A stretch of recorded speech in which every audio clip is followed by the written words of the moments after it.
A number of years now, devotees and pilgrims flock to the shores of Ponot, now Jose Dalban, Zamboanga del Norte, every 29th day of January. The goal of the pilgrim is to set foot on that mound of crushed coral and limestone that clothes his grave, now fenced with iron grills. The spot is believed by pilgrims to be where Padre Francesco's body was buried. On other days of the year, devotees come to light candles and offer flowers. But on the 29th, a Requiem Mass is celebrated for the late Padre.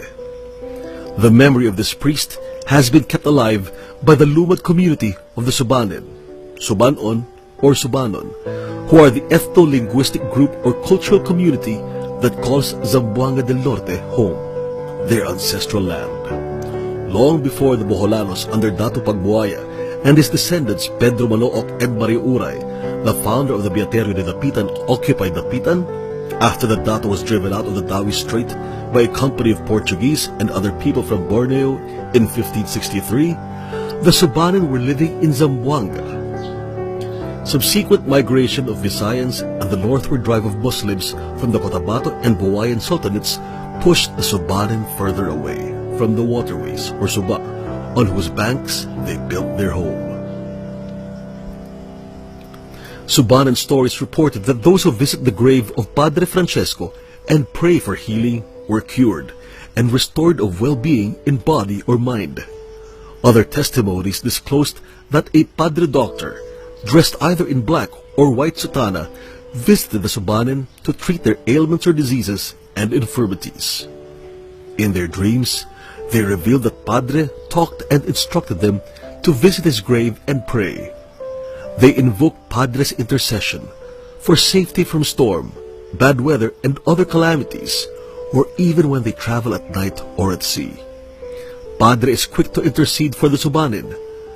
Through Padre, they have found a champion and a true father, who, although long dead, is alive in their memory and active in interceding for them. Padre Francisco can well be called apostle and patron of the Lumad. But who is this Padre Francisco? Is he a historical figure or a figment of the imagination of those who live in the periphery of the Philippine society? For that is where the dominant culture of Zamboanga pushed the Lumad to the edges, literally and symbolically. Literally, they live in less inhabited places, and symbolically, because even if they live among the dominant culture, they are hardly seen. Some Subanen hide their ethnic identity because they are looked down upon by others who caricature them as primitive, Subanon and Tagabukid. Who then is this Padre Francisco, and why is his memory alive, especially among the Subanen? Francesco Palliola came from an ancient line of nobility in Nola, in the region of Naples. His parents were Clemente Palliola and Antonia Bayana. He was born on May 10, 1612. A few days later, he was baptized in the parish church. He had already completed his priestly studies and had been ordained, but he chose to enter the Society of Jesus on February 6, 1637. Instead of enjoying an ecclesiastical career which would reward him with a set income and prestige. After completing 2 years of novitiate, he went on to study grammar for another 2 years.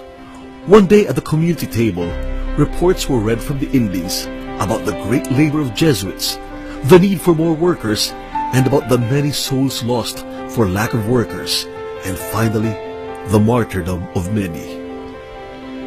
He was especially moved by the example of Marcello Mastrilli, also from Nola, an ardent devotee of St. Francis Xavier, who had been sent to Japan. With all enthusiasm, he asked his superiors to send him east, and he set sail for the Philippines, where he arrived in the year 1643. He volunteered to be sent to the island of Mindanao, a most challenging field of interest because of its extent. Various tribes, religions, and the strong presence of Islam made the island's conversion to Christianity difficult. He was assigned to the Dapitan Residencia, or main station of the Jesuits in western Mindanao. From Dapitan, Padre Francesco journeyed through the western coast to spread the gospel. Padre Francesco was quite successful in his actions because he learned the Subanen language swiftly and was able to communicate with the people. He ministered to the baptized as a loving pastor, so much so that even the non-Christians recognized him as saintly. He established settlements, or reducciones, to better catechize and serve the baptized, as was the common practice in those days. He built 3 churches and a number of conventos throughout his mission area in northern and western Zamboanga. To his superiors he wrote, "Very happy in this mission, and I consider myself lucky to be a missionary in these parts for all my life." But there was a powerful native leader, Tampilo, who after being baptized abandoned the faith and returned to his animistic practices. His ally was a certain woman, Juana, who had also abandoned the faith. Through his example and influence, Tampilo persuaded others to abandon the faith, blaming Padre Francesco for causing them to leave their anitos. Padre Francesco, seeing that he would not make any progress with him and his followers, invited Tampilo to come to his house, where he could stay for a set time. The Padre believed that through his hospitality and kind heart, he might persuade Tampilo to return to the faith. Tampilo took this opportunity to gather a crowd of followers, including women, with Juana as leader, and surprised the Padre. Armed to the teeth, the crowd went to the priest's convento. Tampilo drew a dagger and slit the Padre's throat, while another thrust a spear through his shoulder bone into his heart, killing him instantly.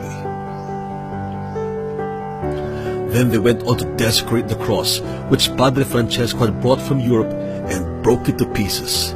They went on a rampage and desecrated the church, destroying the religious images and using the chalice and paten for their drunken bouts. When other Christians learned of his holy death, they came for his body and burned it with much honor and dignity, venerating him as a martyr of Christ. In Manila, a fiesta for all was declared, celebrating his martyrdom. He died on January 29, 1648. After so many centuries, Padre Francesco Palliola continues to be venerated as a holy person, and numerous reports claim healing and answered prayers for those who visit Ponot, now Jose Dalman, Zamboanga del Norte. Every year on January 29, a memorial mass for the dead is held in his honor at the site associated with his martyrdom. Almost as soon as news reached Manila of Padre Francesco's death, he was considered a martyr. He was immediately mentioned in the annual report of the Jesuit Provincial to Rome. Within 3 decades of his life, his biography was included in a book by the Bohemian or Czech Jesuit Matthias Tanner, who published a book in the Jesuit Clementinum College, buildings now occupied by Charles University in Prague. The section of Padre Palliola has an engraving of his martyrdom, one of 2 known depictions of Padre. The other depiction is an oil painting of uncertain origin, now in the Metropolitan Museum of Manila. Scholars believe that the painting is from the 18th century and made in the Philippines. It is not common to have priests depicted in paintings during the Spanish era. Paintings were expensive and usually depicted saints, biblical scenes, and high-ranking officials like kings, governors, judges, archbishops, and bishops. For a simple priest to be painted meant that he was special. Reverend Father Francesco Palliola S.J., a Neapolitan by birth but a Filipino by heart, loves the common people, the masses, most especially the Lumads. He is the first martyr here in our country to represent the cause of the Lumads. This made him a true Mindanaoan. In addition, Padre Francesco represents the many foreign missionaries who spent their lives in Mindanao bringing the gospel and uplifting the lives of the people. Reverend Father Francesco Palliola S.J. was an apostle, a Catholic faith defender and father of the Lumads, especially to the Subanen. In the social, political, and economic context of the Philippines, particularly Mindanao, the Lumads are marginalized. To have a patron for them will be a reminder of the inherent dignity and role of the Lumads in the nation and in the Church. The theme of sanctity to Reverend Father Francesco Palliola S.J. can be traced back during the procession of his corpse from Ponot to Dapitan that was accompanied by a solemn burial. These events attest to the antiquity of a lively faith in Dapitan and Western Mindanao, one of the first points from which the Christian faith was spread throughout Mindanao. It is also very timely because the Diocese of Dipolog will celebrate her Golden Jubilee celebration on July 31, 2017.